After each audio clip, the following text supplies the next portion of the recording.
Good, thank you, Christine. Welcome everyone to this meeting of the Audit and Risk Committee. I'm Councillor Julian Spence and I'm chair of this committee.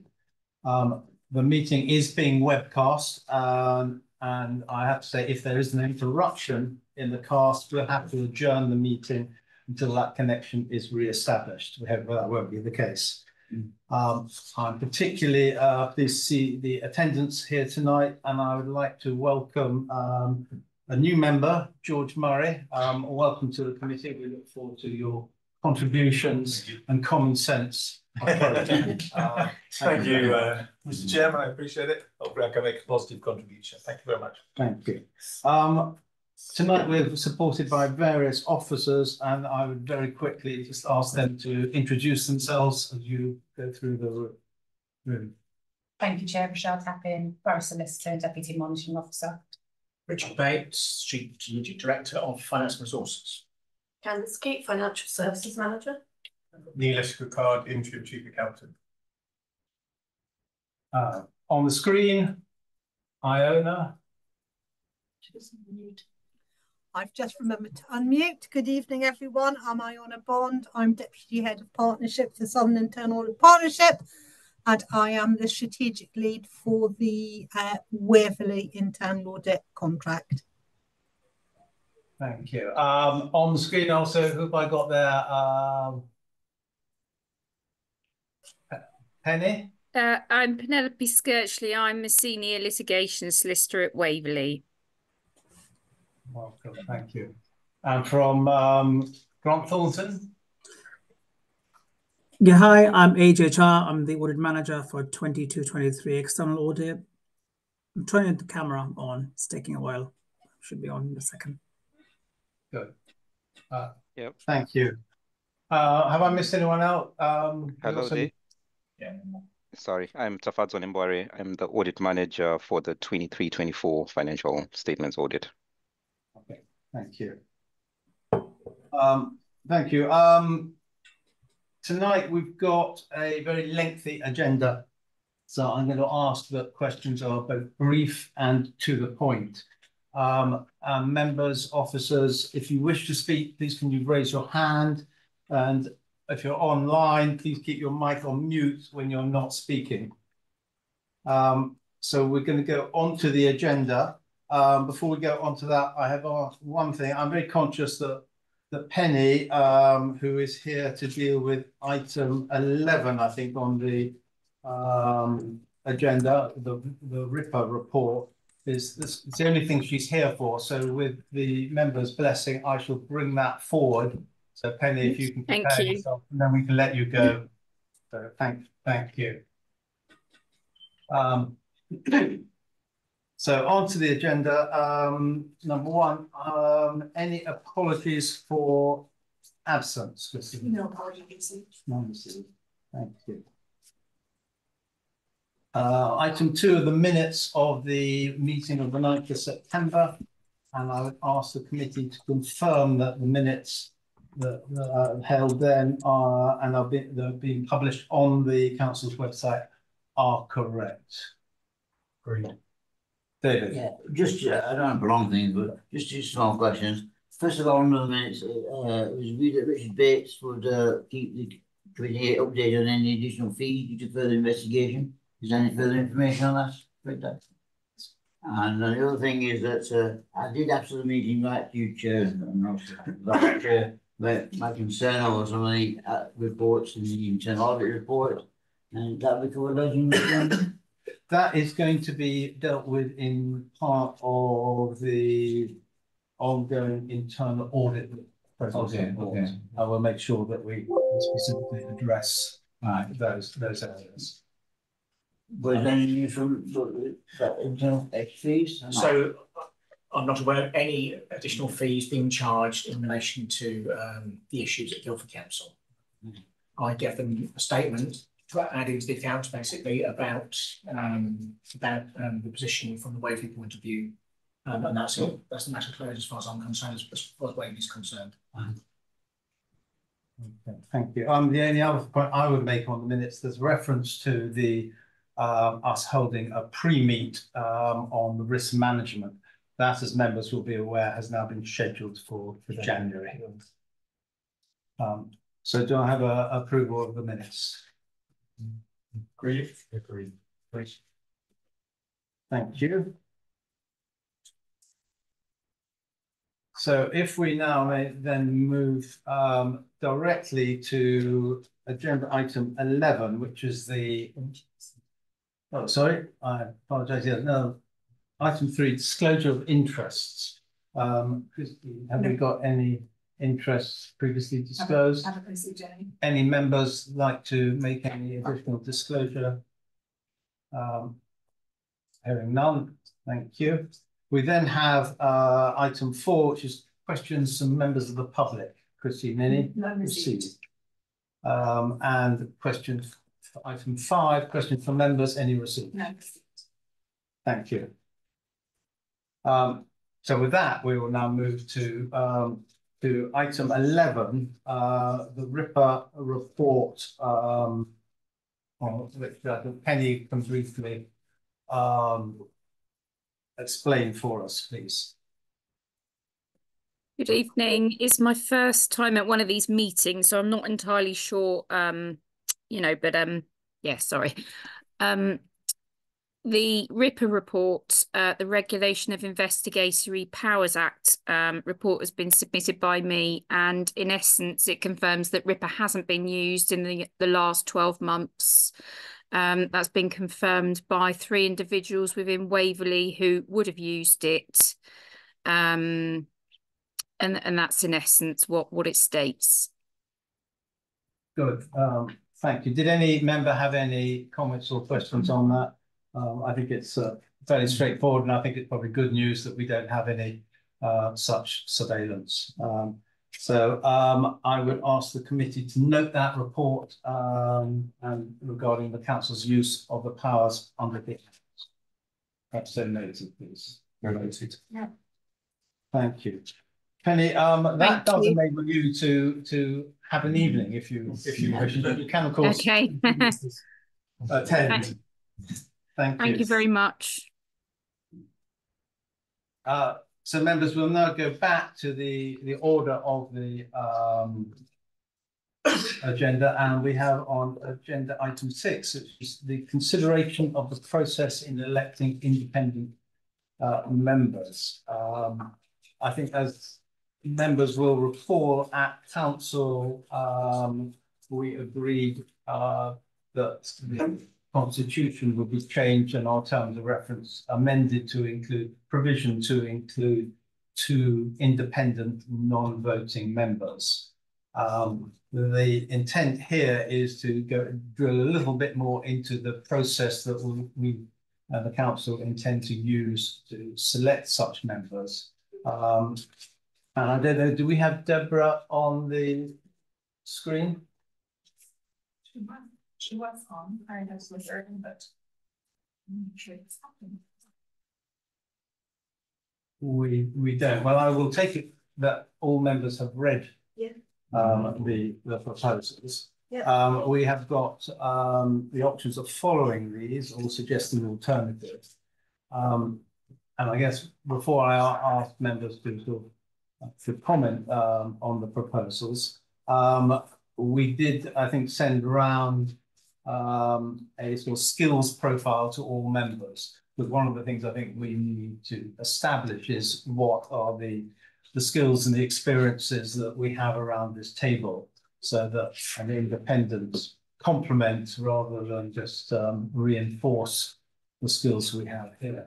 I sense that we are relatively weak in people who have got audit and accounting qualifications, but not to belittle any members here. So I think certainly that's an aspect I would want to see from any member. But let me invite members to make comments or suggestions on the proposals.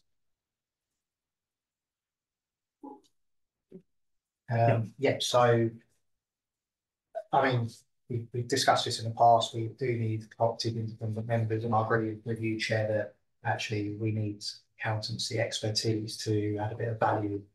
This report obviously provides a framework of actually recruiting someone, but I think that when I've looked into it, other councils are actually offering a small sum of remuneration for that independent member. Report, I know it says there's no financial implications of a report, but I'm wondering if that's correct, whether we should actually be, when we go out to advertise, should be offering some sort of remuneration. And I don't know whether that brings in Richard or Candice in terms of whether there's been a budget. If I could ask the leader to comment on that, I think that's a good observation. So the report of the independent remuneration panel suggests that co-opted members of council receive 5% of the basic allowance. And that report goes to executive tomorrow and council in December, but that's the recommendation that they will all get 5% of the basic allowance of members. So there is a financial implication, but it's been budgeted for. Saw that in the report, it's £650. Yeah, and I do understand, Richard, you can confirm that. I think that has been budgeted for in the forthcoming budget, which is important. And yeah, I would say the view that we need to offer the competitive amount. We want people who are going to be serious about this. And I'm sure that the officers have looked at what remuneration elsewhere is for other similar positions. Mr. Chairman, could I ask a question? Sorry. Isn't there already a process in place for an independent person? I can't remember which committee it is. Standards have one. Standards. Okay, so they have what I thought they did, yeah. Because we saw the CVs came through and we looked at them at council and we voted on them. I can remember that one. I couldn't remember which committee it was, but so standards already have it. So would we just follow the same procedure? How they pick theirs? Is it that the idea? And with obviously with caveats because we want some expertise, but is it not run by the same policy? As the independent people who are members of the standards committee? I would imagine it would be pretty similar approach. Yeah. Obviously, the skill sets will be different. Yeah, yeah. I'm also conscious that I think Guildford are going through a similar sort of process. And whilst again there will be some commonality of approach, I think it's important that we remain very distinct and that our selection process is a Waverley selection process. Mm-hmm. Sorry, Mr. Chairman, for intervening, but there's I'm just looking at the independent remuneration panel report, and it lists 2 individuals as the forecast co-opted to council, but that should surely be 4, because we've got 2 for standards and 2 proposed here. As I am proposing an amendment anyway tomorrow, I'm going to suggest that be re-baselined at 4 at 1240 rather than 620, because it should be 4. Yeah, I suspect that it hasn't taken into account this process. Yes. Yeah. Okay. And sorry, and does it go to full council for approval like the standards process?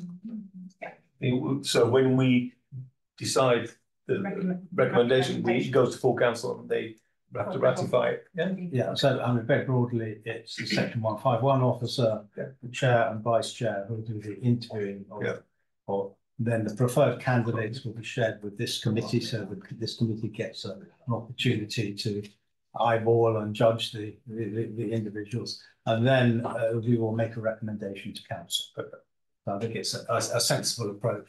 I would like to think we can put this in place. I would hope for the spring.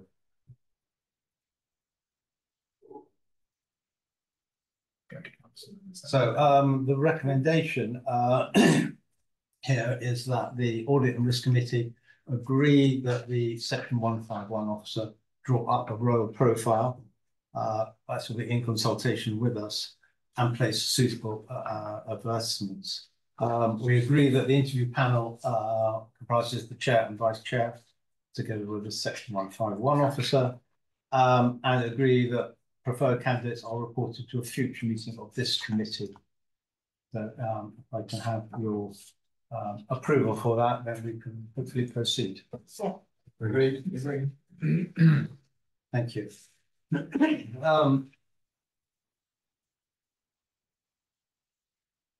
So moving on to agenda item 7, which is the approval of the 2022-23 statement of accounts have now been audited.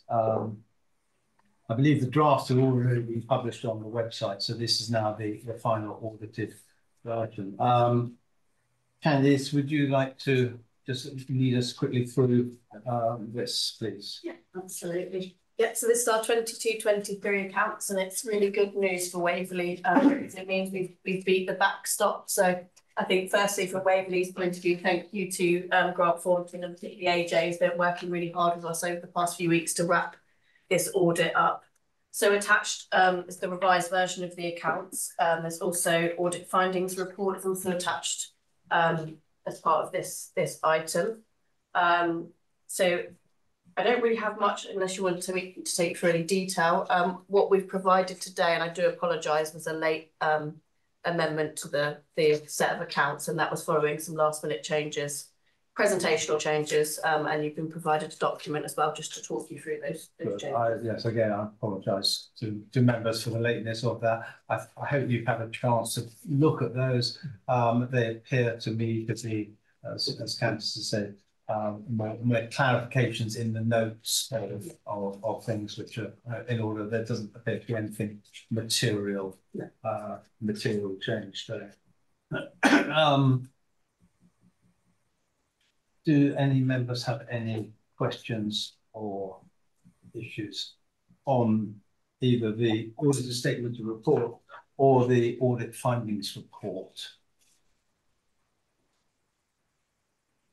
I had just one observation on that, is that on the audit findings report, which I think we did previously seen a draft of it back in March, so this is basically a supplement. Obviously they're anticipating a clean audit, an unqualified opinion, which is excellent news. Well done, officers and members of the council.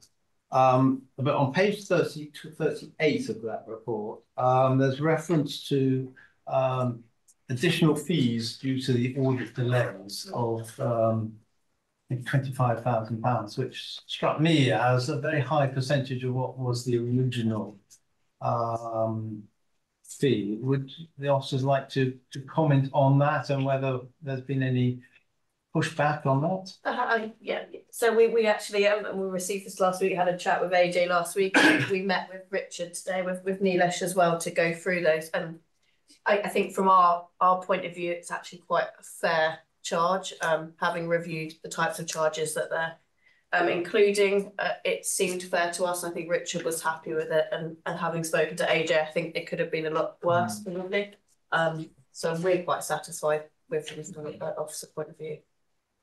I think, Chairman, from my point of view, there's an awful lot of changes that have happened, obviously, since those original fees were set. Yeah. The requirements now are quite different, I think. It's obviously now been wrapped up into the new arrangements, but so hopefully it'll be the last year when we see the sort of increases. Yeah, and this goes back to 2022-23, and you know, right, the fees, there was a substantial uplift in the fees for the next year.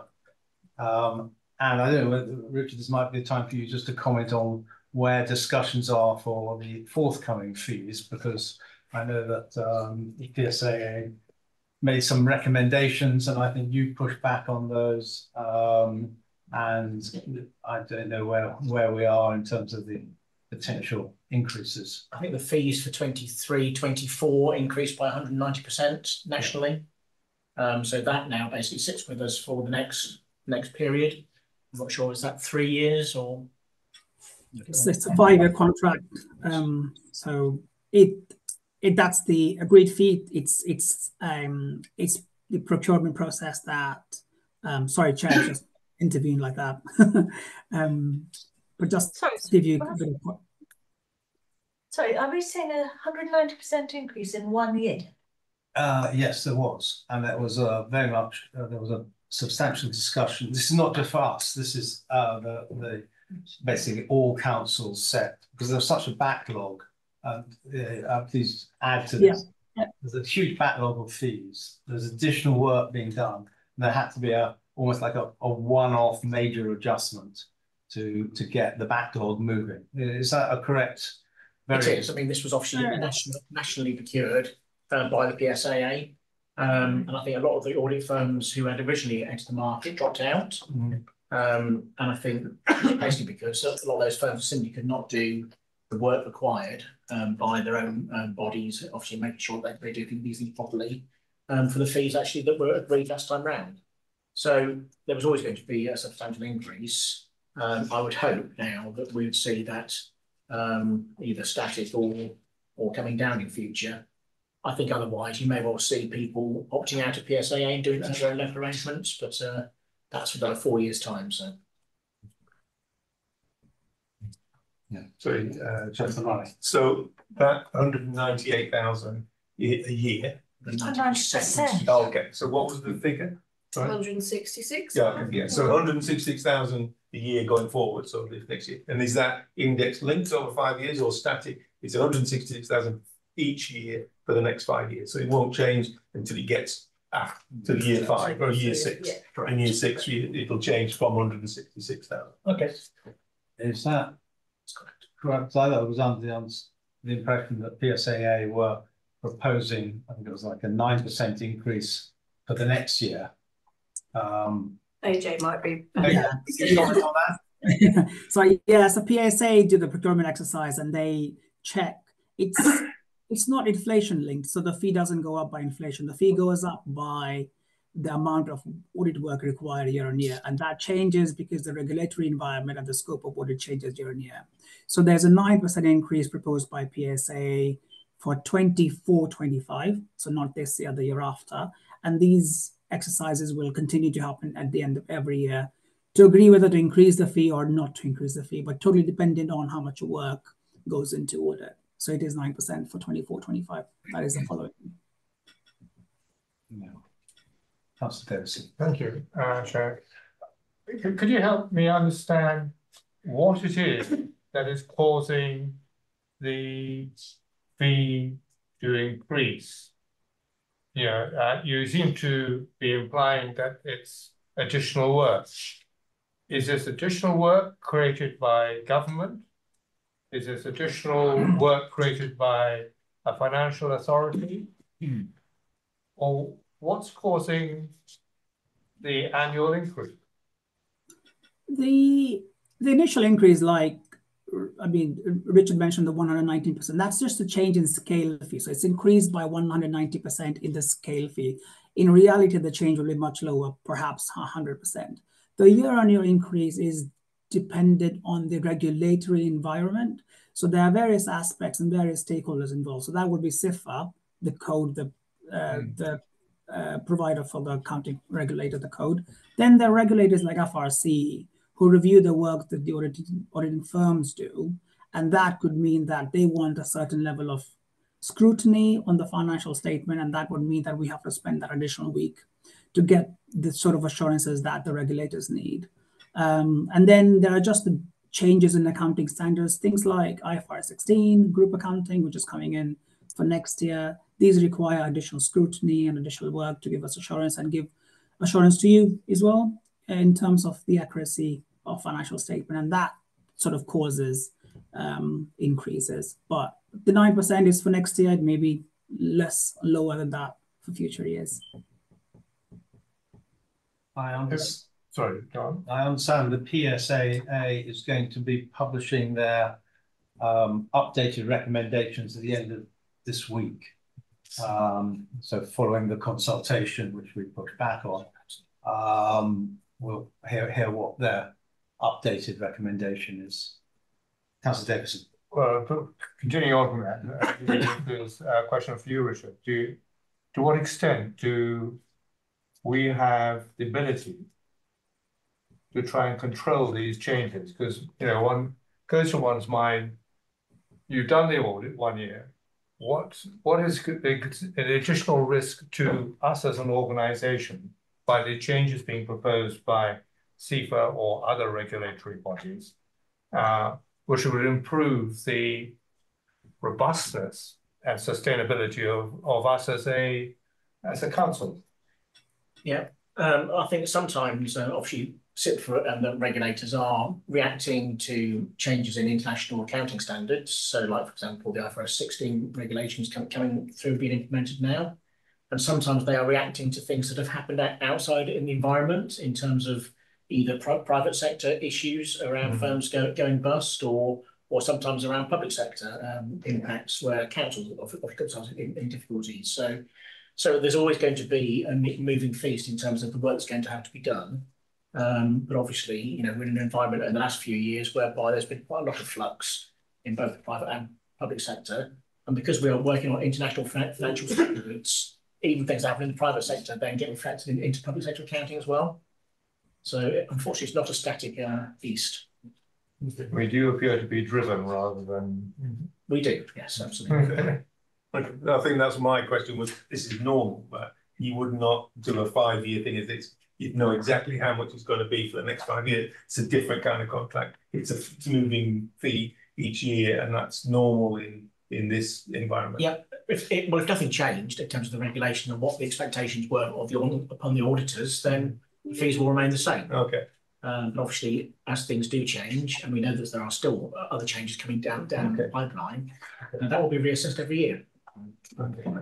Well, Richard, if I can ask you to keep the committee appraised of any developments as regards the proposed fees for next year. Are there any other comments or questions about the 2022-23 accounts?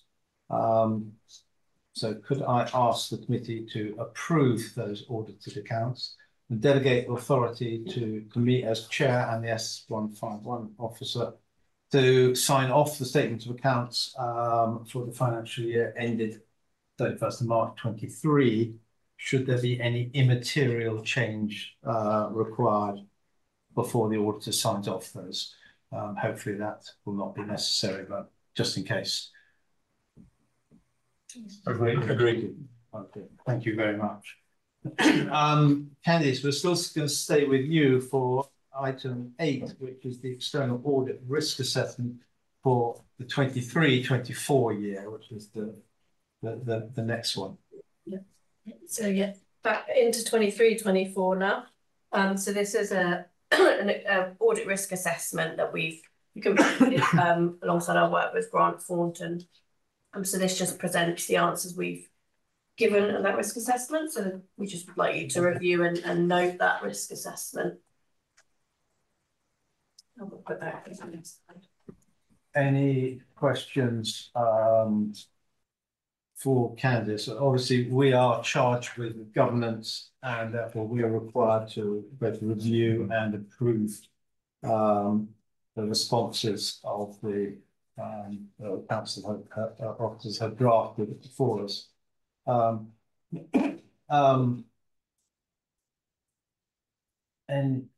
Councillor Higgins. It's more of an observation, really. Throughout the questionnaire, the answers make reference to the internal audit. It's obviously a key part of the reassurances we provide auditors. So it's more of a case of the fact that that importance should be noted with full engagement with the internal auditors. And we're obviously going to come on to that further in the agenda.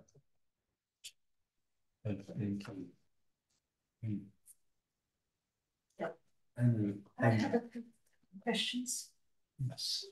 So on page, I think 45, I just wondered what the justification, it could be perfectly just, I'm just not sure. At the top there where we say that staff declarations of interest are at the start of employment, but not annual, whereas members and senior officers are annual. It seems to me staff declarations of interest, would it not be best practice for those to be carried out on an annual basis? I'll take that, Chair. So thank you. So the yearly requirement on members and senior officers is actually statute. Okay. Staff best practice would suggest it's not an approach that we do at the minute. We can explore that, but what I would add is that the responsibility to declare any interest is continuing on employees. So it's at that point they must let the council know that they have an interest. So it could be in employment, year down the line, you get a conflict, you need to let HR know. That's obviously as it stands. And so is that different to the members? I mean, is that not then in effect statutory? It's not statutory, no, it'd be policy position and a part of the contract of employment. So if anything, part of the contract of employment, but it's not under statute, which it is for statutory officers and members. Okay, so it's something that I can take back to HR to consider whether or not it should be an annual requirement. Yeah, it just seems to me that might be best practice. Might be. Speaking of volumes as well, so think about the number of staff. Yeah, it may be difficult to manage. Is there something else you do annually? You could do it at the same time. I don't know. Is there something set like out? Update telephone numbers. And Well, something like that. If there was something going out already annually, and you were asking the staff a question, or they had to fill something else in once a year, and that could be part of that, then that would make sense. I think to do it. You know, you have an obligation, like all councillors have an obligation. If you're change of your circumstances, you have to declare it. But it's up to you whether you declare that interest, right? You don't have to. There's no law telling me I have to. Well, there is someone telling you. But not a member of staff that's not a senior officer. Yeah, correct. But it is a personal thing. You've got to decide whether it's a declaration of interest, and you have to do that, and you have an obligation to do that. You would, and I have done as my personal circumstances change. But to ask every employee seems a little bit intrusive, slightly. I don't know. I mean, I would feel automated, can't it? I mean, so do we, for example, ask for, I've had to do this so many times in work where you have to say, is this still your address? Yes. Is this still your telephone number? Yes. Is this still your email address? Yes, it is. Are there anything else you need to tell us? So like if you go to the doctors, anything else you need to tell us? And we could just add it into that book so that it's just routine, and then that's automated. We can most definitely take it back to John Thornby, who's probably the best place to comment. Okay. I think if you can, I certainly accept your point of view there. It does make sense. So it's to have something on a periodic basis, but let's hear what HR have to say as these. It doesn't have to be a heavy lift. Yeah. Any other observations? I had a couple for the officers on, I think it's on page 47. It's either page 47 or page 41, depending upon which. There's reference that says other areas of fraud that may materialise are dealt with by the internal audit manager. I believe that changed with the point of internal audit managers. And so is that statement still accurate for 23-24? No, you're correct. We need to amend that wording. That reflects the prior placeholder. It is, yeah. So if you can amend that.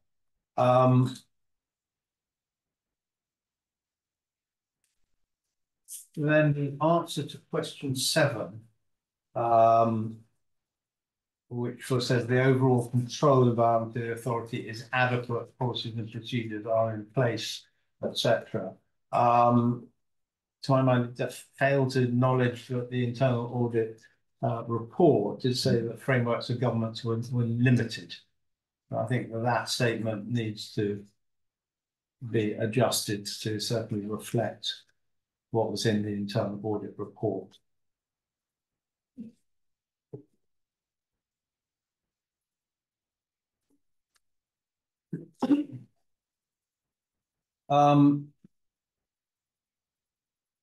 Any other observations? Yes, on page 76, where we're looking at, so it says the significant risks identified continued, and then it talks about we've also considered the risk of material misstatement due to fraudulent recognition of expenditure, etc.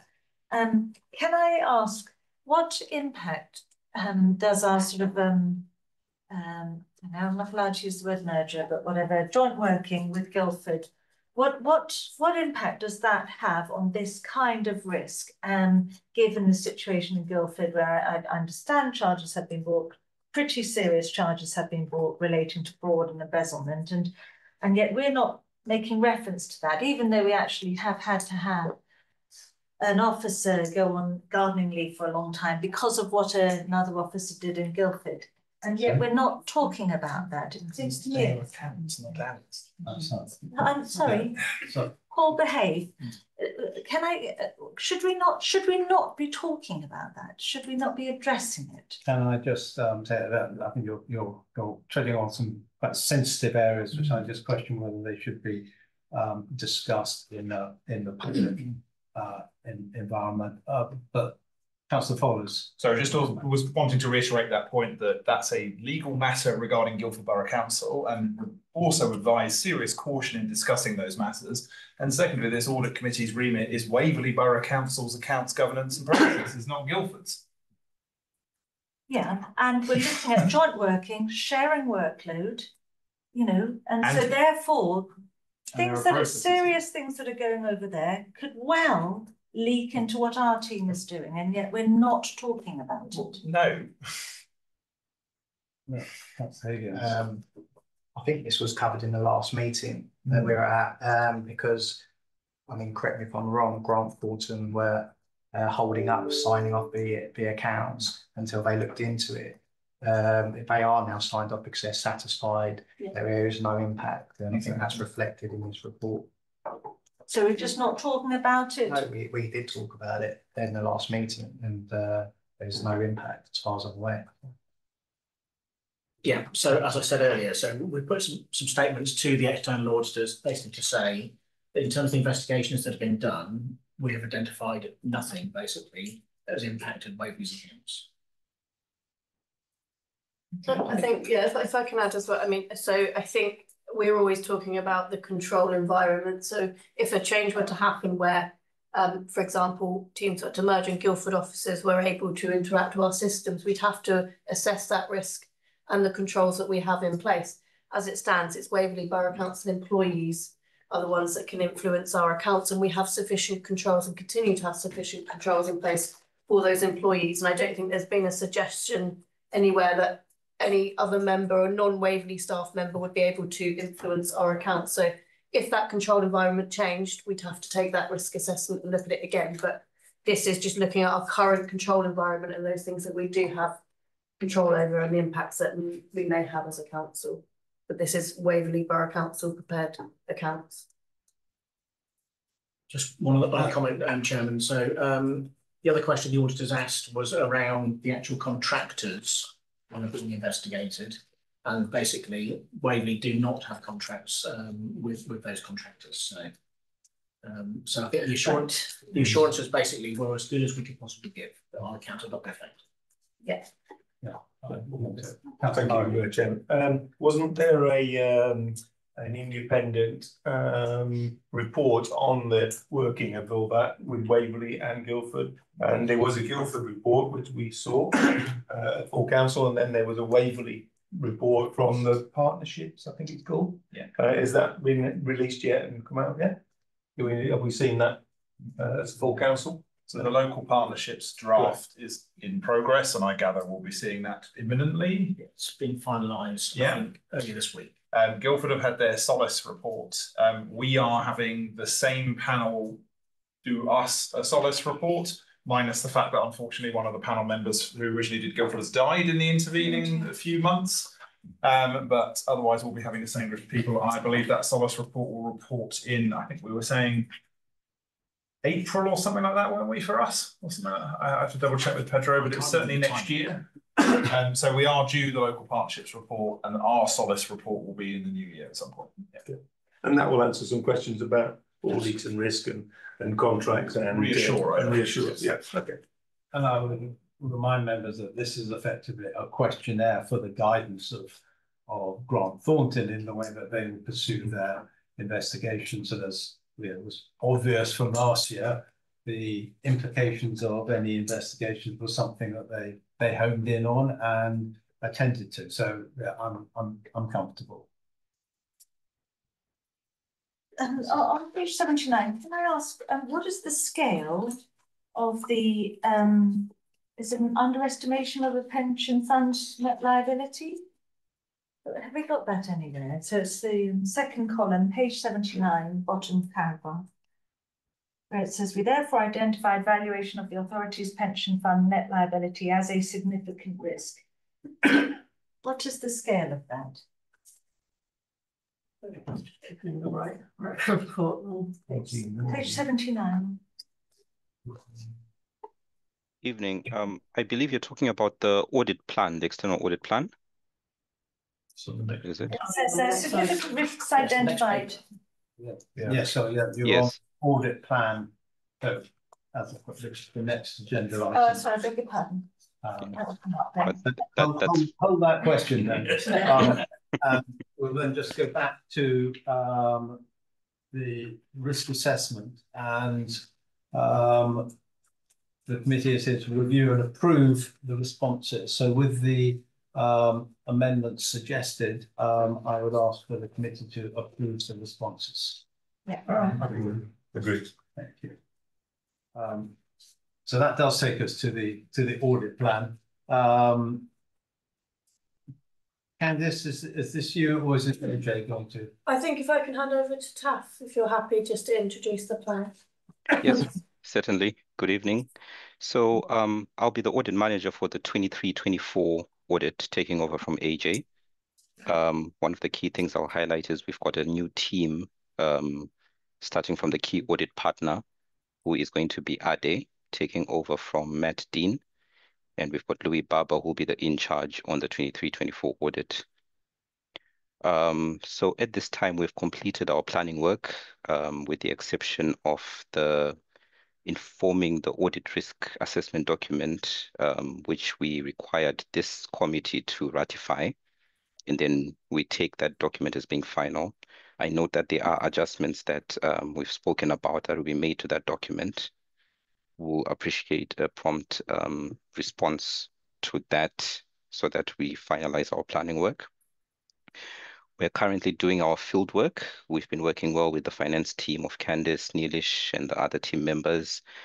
Our field work is targeted to be completed by the 20th of December. And then we plan to present our audit findings report and the draft auditor's annual report at the 27th of January Audit and Risk Committee, and our final audit opinion and final report in February. Just to highlight that on page 74 of the pack, we have outlined the significant risk areas which we identified: management override of controls, valuation of property, and the valuation of net pension liability.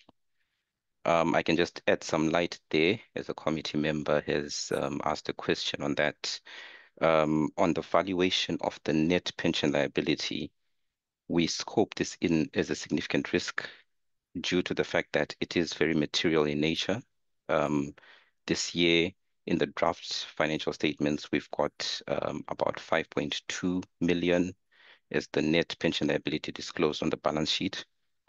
And it is subject to quite a lot of sensitive, subjective assumptions that are made by the actuary. So we do test this in detail, but we do flag this as a significant risk due to the fact that there are sensitive judgments that are made, some of which we need to refer back to our own experts just to gain the required level of assurance over that balance. I'll stop there, and I'm happy to take any questions. Yeah, if I could just pick up on that, when you say your own experts or validate or challenge the actuaries' report from the pension providers, do you have your own actuaries who look at the methodology, or how's that done? So we refer to the National Audit Office, which has PricewaterhouseCoopers that looks at giving us a sort of benchmark on what the expectation should be on those values. And then we start from there. And then if need be, we then go back to our own experts within the department just to get assurance on that figure. This does not automatically lead to any additional implications to the audit, but it is a sensitive area that is subject to that sort of work that we do around that to get assurance.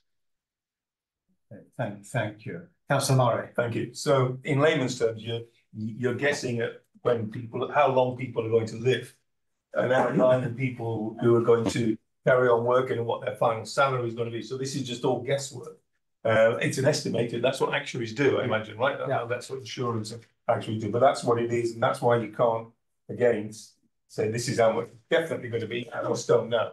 So you're making educated guesses, and that's the reason why. Yeah, and you maybe you've underestimated it or overestimated it at some stage, something like that. Yeah, just to explain. So obviously the pension fund is run by Surrey County Council.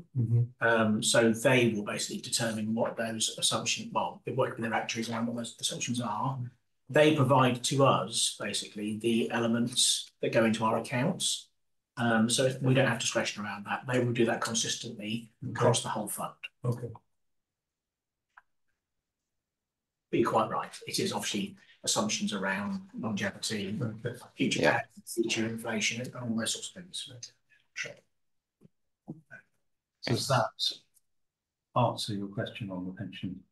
Well, I think so. Yeah, in that the scale's around, it's within 5.2 million, so we're there. Yeah. And I guess the same applies to the risk that the land and buildings has been under or overestimated. Is there a scale there as well, please? Yes, I think this is one of the most significant values, sitting at 521 million, if my memory serves me right.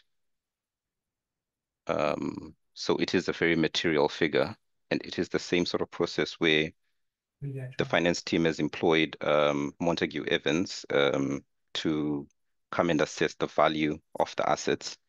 And then there are significant judgments that are made over those judgments, and we do go in, we test those, and we challenge the value away. We think that our alternative sources might have different values. It's not always the case, but that then brings in that subjectivity over the significant assumptions made to make it a significant risk. Makes sense.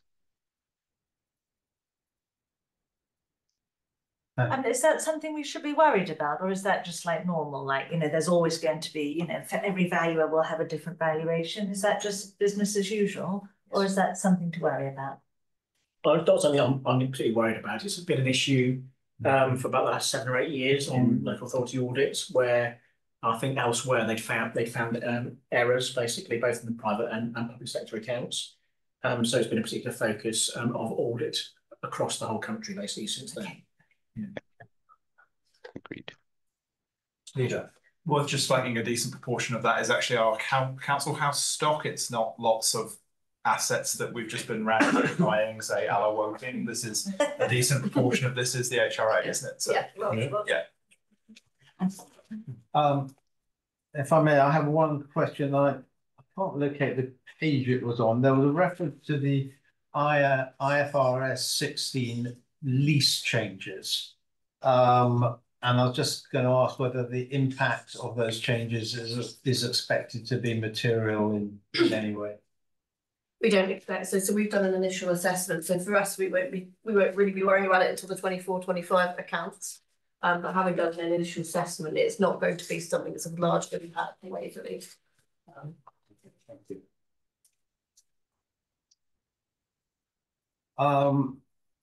Any other questions for that? I certainly welcome the intent and hopefully what will be the achievement of getting these accounts audited and completed by the end of February. That would be, I think, a weight off everyone's mind and free up a lot of officer time during the year. So I hope that that moves swiftly to completion. The other point I just make is that you at one point make the invitation to meet informally with me, and that's certainly one that I would welcome and will make myself available at your disposal.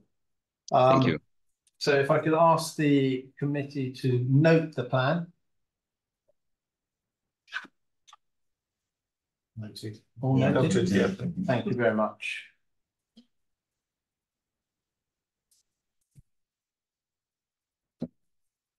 That takes us on to item 10, which is the consideration of potential governance issues for the next annual governance statement.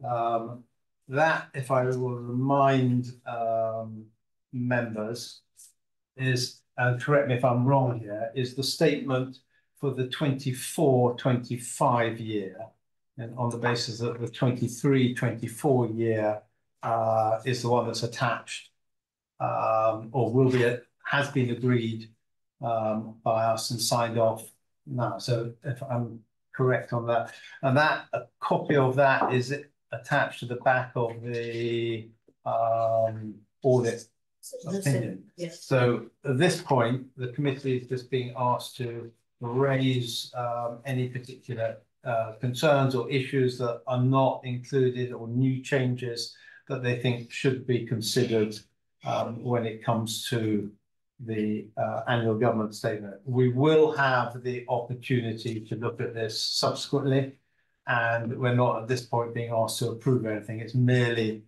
brought to officers' attention matters that they may wish to consider. Chairman, sorry, Chairman, this is Councillor Hyman watching from home. I just want to ask, can you assure me that the webcast is working, because I can't find the webcast available anywhere, and if you're going to continue discussing important matters, it might be a good idea if someone just checks in the cupboard and make sure the right switches have been sorted. Thanks very much. Thank you, Councillor Hyman. We're just recording, we're not broadcasting, we're just. Oh, yes. Councillor Hyman, we're recording the meeting, not webcasting. So if I misspoke earlier, I apologise. Is there a reason for that? For not webcasting? I thought.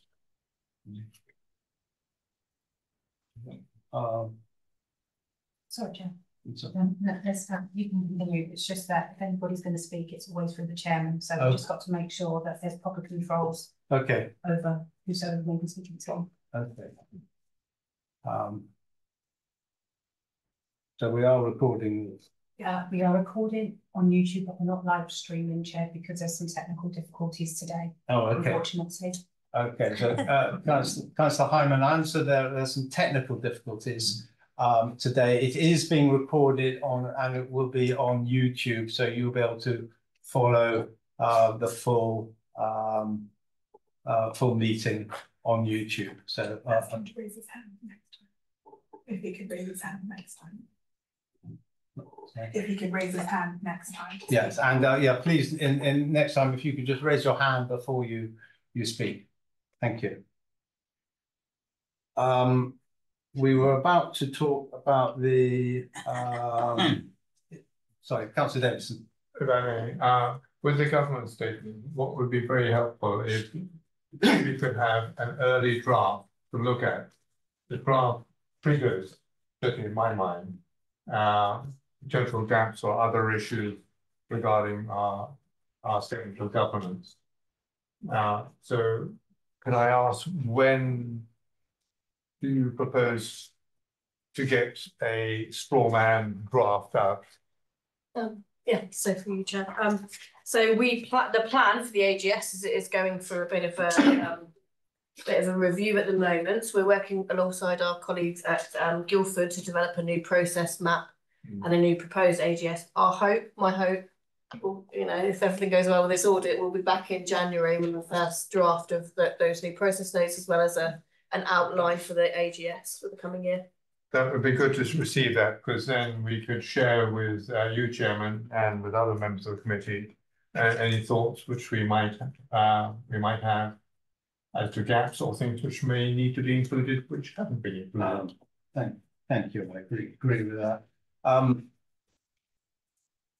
The officer just, I mean, when the AGS is also comes up under the audit report, so I don't want to necessarily preempt our discussion there, but it seems appropriate to have it here in terms of the governance and therefore who is responsible for pulling this together. If you could just explain what changes are being made and who we should be addressing any questions or concerns. Absolutely, yeah. So whilst as part of my role, I will bring the AGS to you and sort of be the one to write the covering report. We are aiming to have a much more involved process going forward, and ensuring we've got lots more senior officer involvement, more involvement from legal and different departments that really do have a big impact on the AGS. So as part of that new plan that we'll bring to you in January, we will outline exactly who we're planning on communicating with and interacting with and getting opinions from. But we want to make it a much more live, living document that's shared amongst, well, really everyone at Waverley that's got any sort of impact on it. So it will become a living document that we pull together with the help of lots of different colleagues across the building. Thank you. Good. Thank you. Councillor Higgins. Just on that point, obviously the internal audit covered the AGS, and I just wondered how manageable that is in terms of tracking changes and who's making what changes to it. Thank you, Chair. So just on that question, there is a head of business improvement, Laura Forshaw, who is actually leading on the whole of the piece of the work. So she's centralising everything, and I believe she'll come to this committee with more details in the near future as well. Brilliant. So I'm hearing that in January, you'll be coming back with a more concrete draft that may look somewhat different from this. It may well, rather than what I think's happened to cut and paste the previous year. And that will be, this officer will probably be the one presenting that. So that will give us, but as Councillor Davison said, if we can have that sent to us as early as possible for us to comment on potential things that should be included. I had three actually items that I thought you might want to consider. And these are basically under the changes in governance. There was a oblique reference in the paper I read yesterday to unitary councils, which unclear quite what how that's going to develop, but that's something I would say that you should have heed to from an AGS thing. The other is obviously reference to the independent members, and thirdly, resolution of significant governance issues. I think we should at least address the internal audit report there. And finally, more generally, overall comment, particularly on staff retention, turnover, of the impacts of the budget. So the four just things that you for consideration. Okay. Any other comments on the AGS at this stage? No. Thank you, Candice. Item 11, the RIPA report we have looked at. So we will now move to the risk management, and I note that Julian is going to give us an update on the corporate risk. Is that Julian or Jenny? Hello, Jenny. Hi, good evening, Chair. I'm Jenny Sturgis. I'm the Policy and Performance Officer at Waverley Borough Council, and I have taken over the risk management from Grace DaCosta. So it's just a verbal update I've got this evening. We've continued working on the new risk management strategy. A key part of the new strategy is adopting a risk appetite to help guide risk management activities. We've been working with Zurich, who surveyed members of this committee, the joint leadership team, and the executive to help inform the development of the risk appetite statements by individual risk categories, as well as an overall risk appetite. The outcomes of the survey formed the basis of a workshop that was held by Zurich with the joint leadership team. We now have draft statements for each category type and are working with the executive to finalize these ahead of the strategy adoption early in the new year. The Q2 update on the risk management will be brought to the next meeting of this committee, which I think is January. And Zurich will also be running an all-member briefing on risk management on the 23rd of January.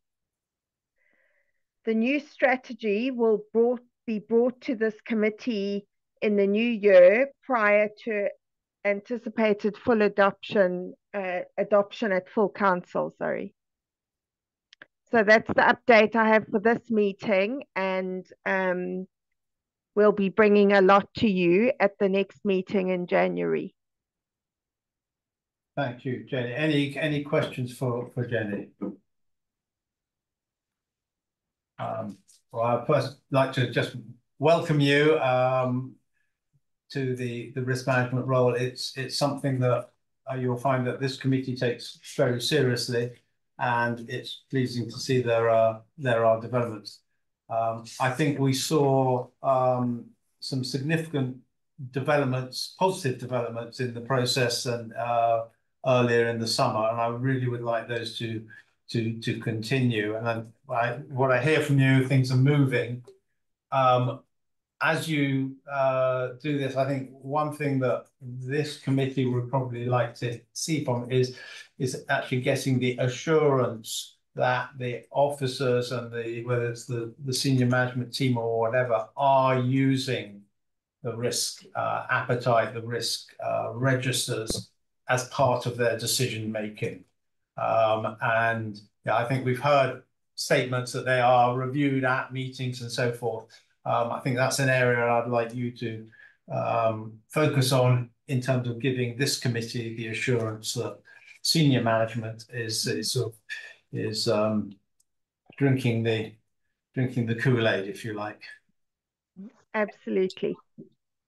Otherwise, I think we will very much look forward to the meetings in January. Great. Thank you very much. Thank you.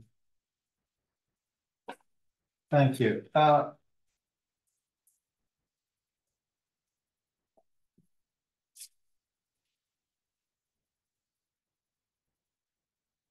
On to item 13, which is the fraud investigation summary. And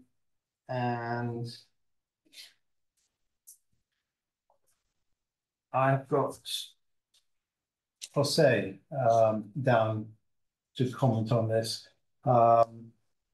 Is he actually on here, or if not, I would hope that all members have read the report. This is one of the things that we receive quarterly, and you'll note that he's achieved notional savings of like 454,000 in the last quarter, which I think is good work. When you look at the sort of the track record of monies saved or notionally saved, yeah, it's a very important role, and I would commend his work to the committee. Does anyone have any questions or observations on that report? Councillor? Yes, thank you.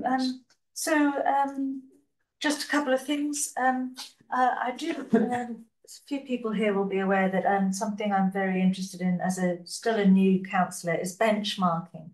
And so my ability to sort of add any value here is not that high, to be honest, because I don't know how these numbers relate relative to comparable councils. And so something that we've done in other committees that I sit on is have, just for key figures, this is how we compare to the other councils in Surrey, and then it would enable us councillors to add more value. And I would just suggest that this is exactly the kind of place where benchmarking would come in handy. On a second, and so I'd be grateful if that could be considered, please. On a second point, I just wondered if we look at page 107, and then you look at cases started and closed in third and fourth columns, and then we look at positive outcomes, and there's a kind of a shift in the ratios there. Is there any narrative that we should be aware of? So a shift in the ratios between columns 4 and 5 and then 7. This is on the bottom of that page, is it? Yeah, so, yes. So for year 23 to 24 and 24 to 25, so. I don't have any. Does any officer present? If not, could we ask Jose perhaps to respond to the committee on that specific point? I'm sure if he was here, he would probably know the reasoning behind that. And I think it's a fair point about benchmarking. He can take that away to look at a simple way that he could help benchmark. Obviously, it will depend upon the housing stock of different councils, the number of people, officers, and so forth. But it would be helpful if we had something. Councillor Murray. Thank you. So the where you've detected fraud in a right to buy application, is that this 174,000? Is that the value of the properties themselves, or the value of the amount of money Waverley would have lost or gained if this hadn't have gone through? I suppose that's the question. It's not a property value. It's a loss or gain on the transaction, on the right to buy transaction. Is that correct? Yes. Yeah. Okay. Because in some years it's over 1 million. It has been. So we've had 3 in this year, and then in other years you've had 6. And then this day 500,000. Then this year it's over 1 million, 1.08 in 2021. It was over 1 million in those years. So I'm just, how does the money? Are those 6 houses bigger houses, like 4 or 5 bedroom? I would imagine they were bigger houses, so they were more money, more value you lost, or were they? They can't have been. It was only more. It wasn't more houses. It was just twice as many, but a lot more money. I don't know. I mean, I suppose that's the question. You don't know just by looking at these figures what it is you're getting. Could I suggest we add that to Jose's little list of questions? If he was here, it would be easy to ask. Yeah, absolutely.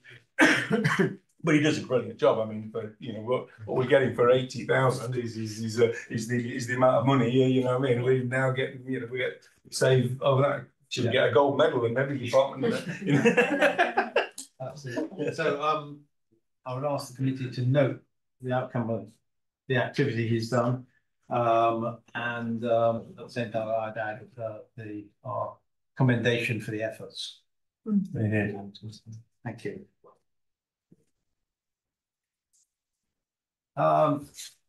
So Iona, I hope you're still with us. I am. Because we're now going to turn to you and item 14, an update on the new global internal audit standards and their implementation. Thank you. Thank you, Chair. The paper in front of you is for you as a committee just to note for the purposes of this evening. Iona, sorry, I'm going to ask you if you can either get closer to the microphone or speak up, because you're very faint. It may just be my hearing aids, but anything would help. Okay, is this better? Yes, it is. Thank you. Okay, I'm now shouting, but that's fine. Sorry. The paper in front of you this evening is for you as a committee to note. It just provides for you an introduction and overview of the new global internal audit standards, which are set to replace the current public sector internal audit standards that we currently work to in producing your audit work. And the new standards are set to be in place from the 1st of April 2025. So for the audit year 25, 26 and beyond. Since 2013, as you're aware, we've been working to the public sector internal audit standards. These were premised on the Institute of Internal Auditors International Professional Practice Framework, which they have been quite significantly reviewing for a while. And in January 2024, they made significant revisions. This is the Institute of Internal Auditors, to the Professional Practice Framework. and this is the Global Internal Audit Standards. So that's a very potted background in history for the move away from PSIS that was to GIAS that will be. The arrangement of the Global Internal Audit Standards is significantly different because it's bringing all umbrellas of internal audit under one umbrella. Many of the themes are familiar to those that were in PSIS, but there are a number of new expectations and a greater prescription in terms of application within many areas. Some of the newer requirements are set out in paragraph 7.5 of my report, which is on page 109 of your pack.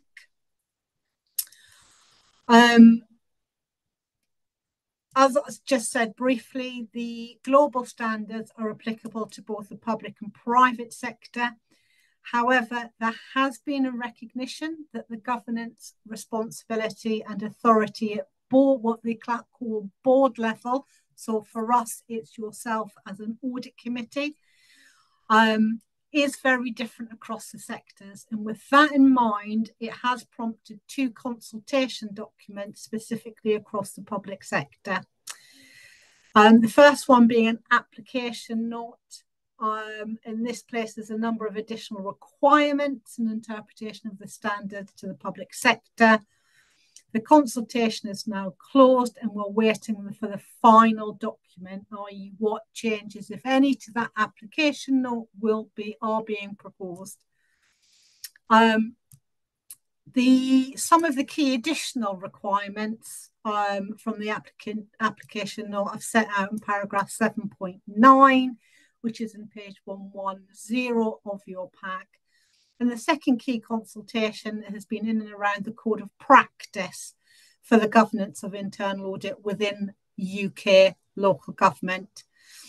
So this is this document that bridges the gap of the essential conditions that are set in the standards by providing for the necessary governance of internal audit, but to make it more of a manner and a way that is appropriate for how that can be applied within UK local government.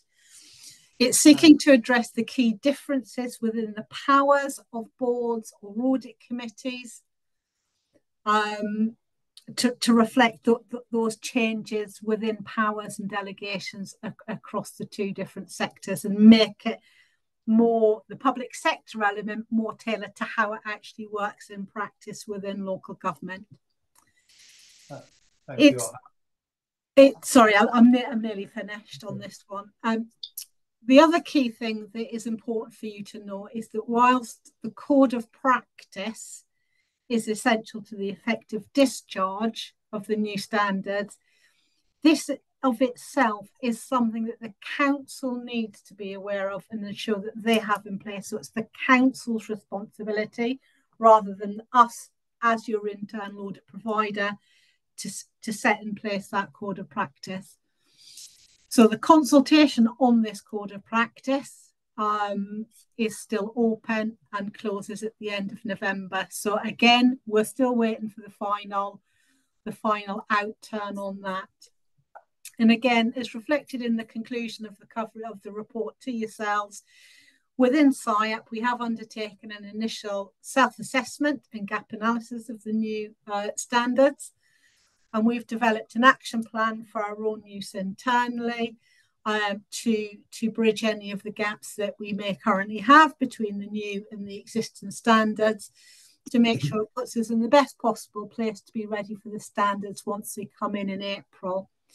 And the other key important thing for yourselves this evening is that as soon as we have the final versions of the application note and the code of governance, we'll overlay any of the further actions required from them into our action plan, and we will make sure that we engage with both the senior management of the council and yourselves as the committee overseeing internal audit with how the process now needs to be adopted. The code of governance needs to be adopted across the council.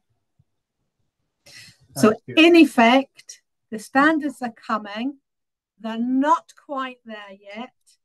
When they are there, we'll engage with yourselves about, on a practical level, what changes that means for you from where we currently are. Good, thank you, Iona. I think that last comment probably encapsulated my question from here, which was having read this, I was struggling in my own head to see, well, what did it actually mean for us in what we would see in the way it would work.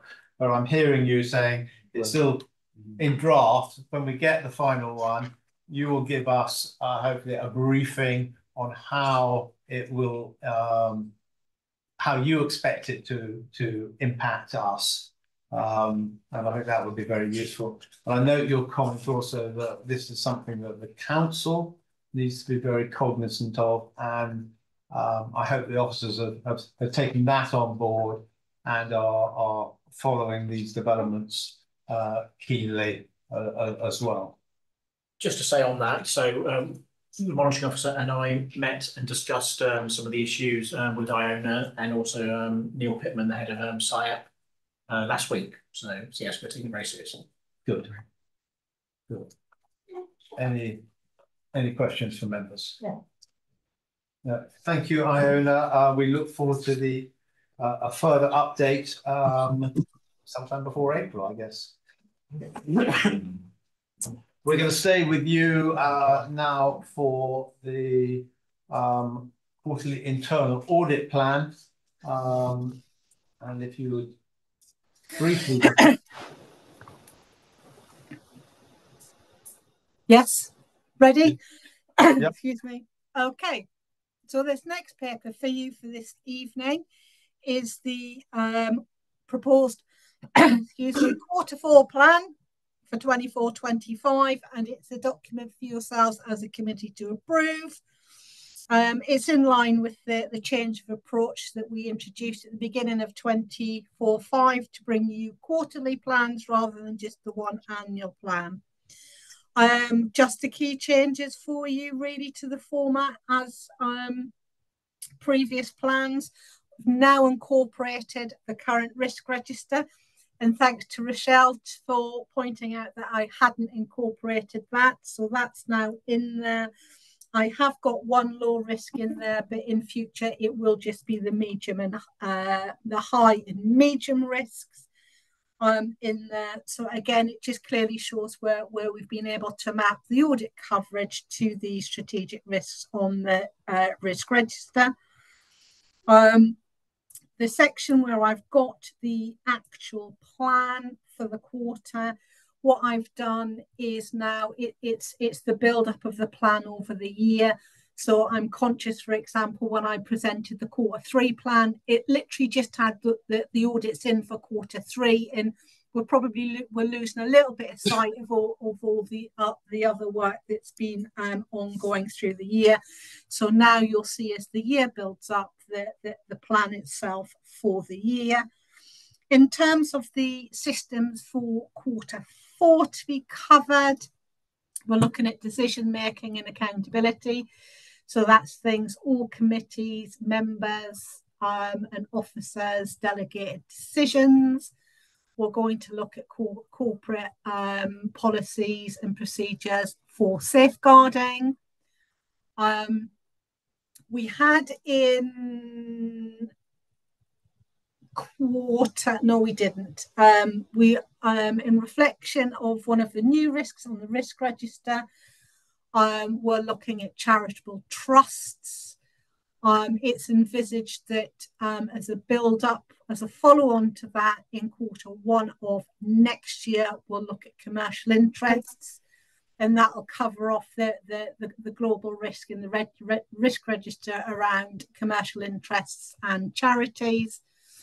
And one of the big pieces of work that will probably be the main feature for Q4 is on follow-up. So as you'll recall, the annual audit opinion for 23-24, we gave you our opinion on your framework of risk management, governance and control was limited.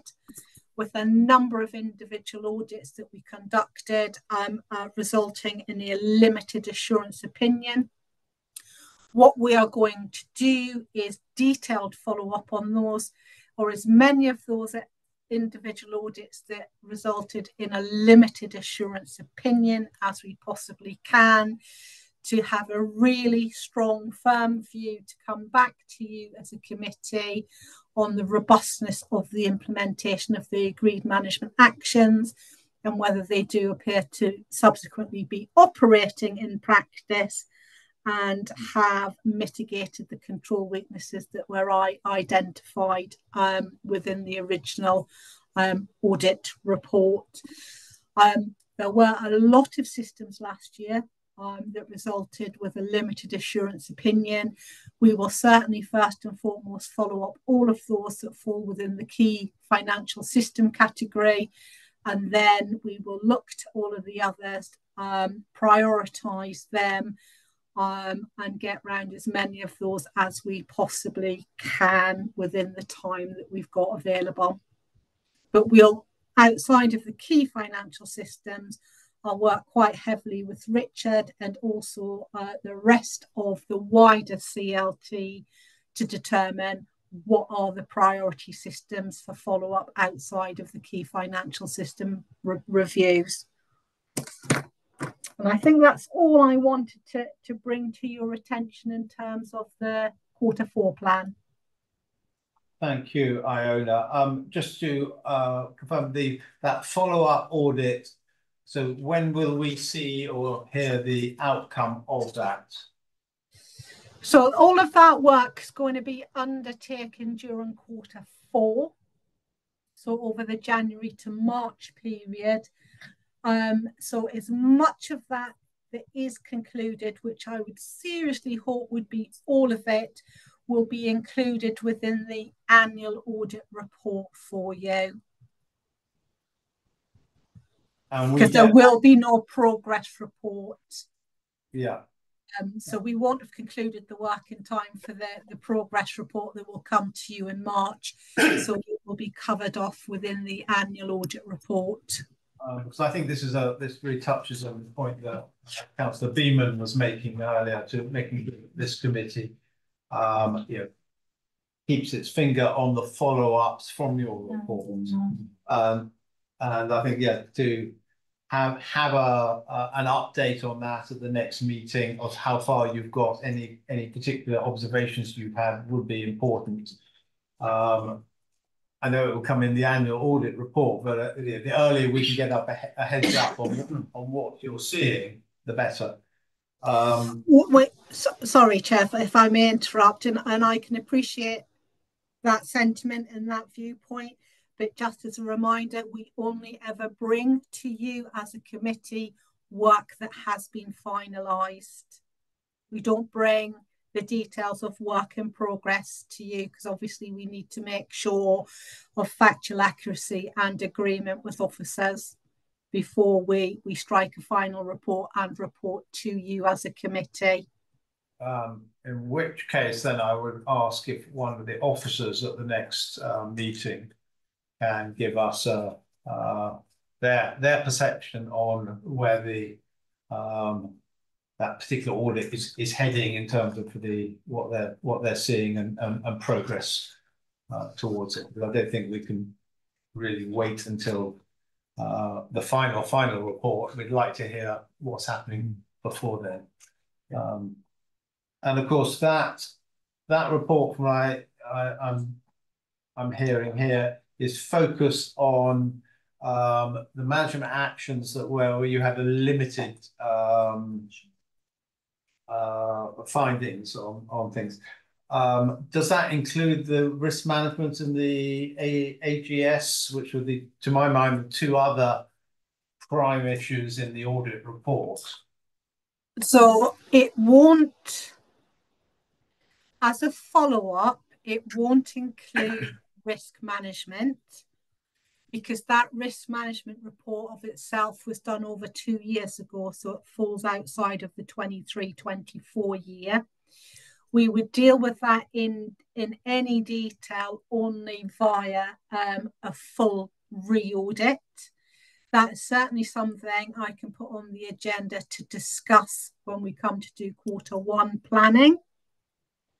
As to whether that's an audit that needs to come in for Q1 or at some stage within the 25-26 audit plan year. But certainly the AGS review, so that was no assurance, but that's actually a 24-25 audit. Yes, I'm sorry. I'm getting in a bit of a muddle with all my years at the moment. So the AGS is a 24-25 audit. So any follow up on that, particularly as it is literally a fairly recently issued audit report, would be something that we'd follow up as part of the 24-25 follow up work. Understood. In this tranche of 23-24 follow up in Q4. Okay, thank you, Iona. I think just to add to that, and the officers, my understanding is that the risk management issues have now got a due date for 1st of April 25, by which that's the point where we will assess whether they've been implemented. We're obviously going to have the update in January, so I certainly feel some comfort that there's a pathway on the risk management that we're following up on the internal audit report. And Candice, you've just mentioned from the AGS, which was to my mind the other major issue, that there are processes being adopted for that. So I think with Iona's follow-up report to the three sort of themes from the audit report are being looked at, and I think we should be keeping these under review at the next meeting. Anyone have any questions either on that or specifically for Iona on the plan? Yeah, so Q4 is looking at charitable trusts, and I don't know how far we've got with the council tax charity in that project, but I'm interested to see, because it's a relatively new thing to many councils, whether that would be looked at as well. I might not know. Yeah, I mean, we haven't got round to scoping that audit review as yet, but again, I'll make a note to make sure that we ask that question. Great, thank you, Ian. Councillor Murray. Thank you, Chairman. Obviously, I'm new to this, so if you bear with me a second, and I just want to. What I'm hearing is that, and this is the report from last meeting, and it had things about the housing use, about Memorial Hall, and there was about filming, and there's lots of comments about management. Checks and balances weren't in there, and so do they, unless you finalised your investigation and report and everything, we don't hear about it again until you come up with a report. I think that's why it's not on the next meeting. It will only come to a meeting when you have finished your dealings with it, if you like, and you've got something to report back and say we fixed it. Is that correct, or is there an ongoing process which you can say how you're getting on with this? I think that's what you asked, isn't it? That was what I was asking about. And is that what happens? Because the other thing what Iona also mentioned was that if there is no report back at any stage and it goes longer than 2 years, it drops off and doesn't.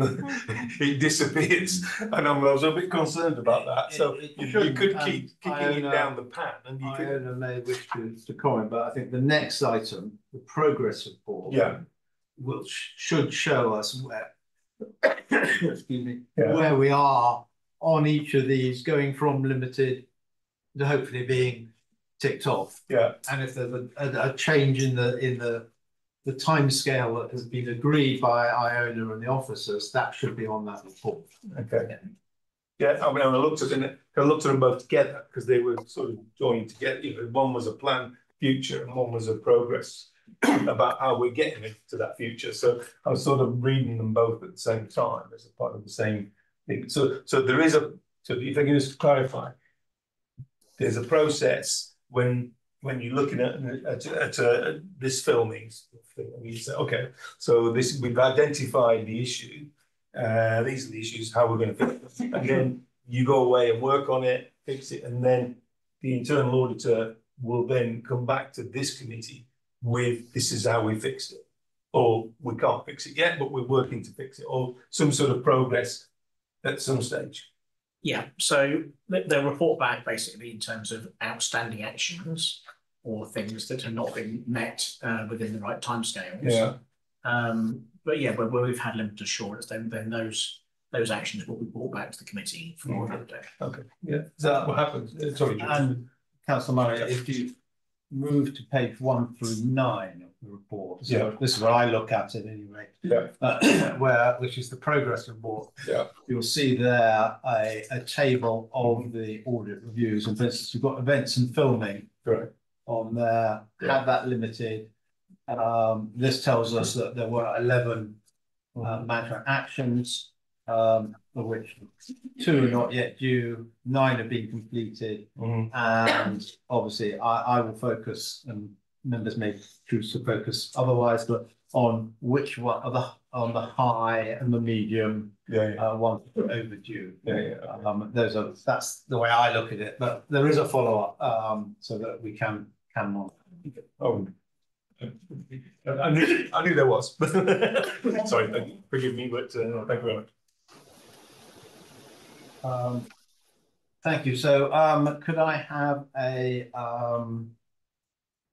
the committee to approve the internal audit plan for this 4th quarter? I'll be presenting. Agreed. Thank you very much. Iona, I've probably just stolen some of what you're about to say on the progress report, which we're being asked to note.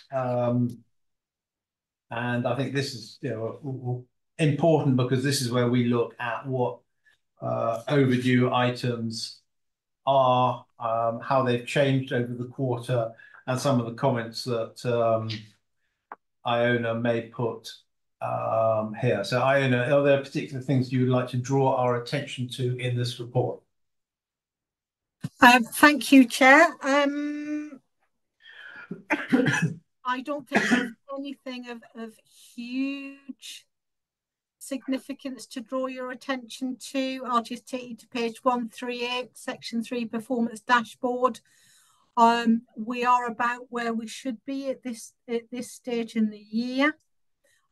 So that's pleasing. We certainly, I think, before Christmas got a number of draft reports to be coming out to the council, so that's good and positive, and it sets us in a strong position leading into quarter 4 with the work that we need to do in quarter 4. Page 139, section 4, analysis of live audit reviews. Just to do a little bit of a recap and just to add what you were just talking about. This is where we record any audit reviews that we've done, no matter what the opinion is, that has resulted in some management actions arising from the work. These reports will stay on this list until such time that all of the actions within the reports have been completed. So that's where, for you as a committee, the ongoing monitoring is of importance to you. I think it's fair to say that recently the way we action track between ourselves and Waverley has exposed some gaps because we are not following the same process because we don't have access to the council systems that your previous internal audit manager had. So we're looking with Richard and Candice as to what system can be put in place that makes this action tracking easier for both the councils and ourselves. That said, this time round, a huge effort by everybody to get this action tracking up to date to come to you as a committee. Probably the two to draw out there for you, Property Terrier, you'll probably recall last time round, this was an audit that had quite a significant number of management actions. We didn't have an update last time round. We've had a couple of meetings this time round. And what's come to light with changes of personnel and actually the development of the new asset management system, that what is timely to be done is to re-review by the council those original management actions to see how many of those are either still the correct action to take forward given the new asset management system that's coming in, or how many of those have just naturally been superseded because the new asset management system has come in. So that's being worked on as we speak by the council. And officers are going to come back to me before Christmas with what the revised management actions are, so that we can then, and the target dates for those, so that we can then action track those going forward. But again, as always, that as an audit will stay on this list until those actions are cleared. The only other one to bring to your attention this evening is against Green Waste Collection Service, where at the time of sending off the papers for committee, I was still chasing an update on that. I've now got the update. The two management actions haven't yet been implemented, but they are now forecast to be implemented, I think, by the end of January, so I'll follow that up in February. So just a slippage of a couple of months on those, which isn't significant. So that's where we are at in terms of section 4. Section 5, so that's page 140 to 141. This is where we will just list out for you any audit reports that have been completed that have resulted in either a limited or a no assurance opinion. The only report that falls into that category is the work that we did on the annual governance statement. I don't think there's much more to draw out of that for you this evening as a committee, because I think earlier discussions in the meeting really have covered what the issues are or were for 23-24 and what the current steps are to rectify that going forward and to have a more robust framework in place for the gathering of the information for subsequent annual governance statements. And the only other thing, Annex 1, the overdue high priority management actions, no changes there from the last progress report. So pleasing that no further high priority management actions have become overdue. And the ones that are on here are the same as last time because the revised target date hasn't been reached yet. So we haven't followed up. So again, they will stay on here until we are satisfied from a management response that they've implemented the actions. And then similarly for Annex 2, which is on page 148, the only change there for you this time round is just the inclusion of 2 of the management actions on void repair recharges, which haven't been implemented yet. It's just the last 2 from that review, and the revised target date for those is the 31st of March. So again, we'll follow them up in April. Iona, I may interrupt. Where you put a revised due date down, does that mean that you are satisfied with the progress and understand that it's just going to take a little longer? should we be taking sort of certain comfort that if you've revised the due date, say to April next year, you are comfortable with that? Yes, you can. Yes, I'm reasonably comfortable with the slippage on those in relation to what they are, the significance of the system, the comfort that I'm getting through the other actions that demonstrate that officers and staff are working towards implementing these management actions. Good. And where we have a revised due date that has passed, got a couple here from October and a couple for the end of this week. Should we be being concerned with those that they haven't got revised due dates, or how do we get assurance that they are treated correctly? Yeah, so I haven't, or we haven't refollowed these up. This progress report is only progress up to the end of September. So it might be that they've been done now, but I won't start following these up until the end of this month. Okay. So again, they weren't due at the time that this report goes up to. Understood. Final question for me before I open it to other members. Are you comfortable with the responses you're getting from officers to your requests for updates, for action and reporting? So as I indicated a few minutes ago when I was going through section 4, it has been difficult the last 2 rounds of action tracking in getting those responses. But we have met with Richard, Candice, and forgive me, Richard, I can't remember who else was in on them, Joe, because we realised that the current way that we are action tracking isn't the way that action tracking used to be done at Waverley, which worked very well for Waverley. And we've got to develop a system that bridges that gap and works for both of us. Good. And then that should make things much more smooth going forward.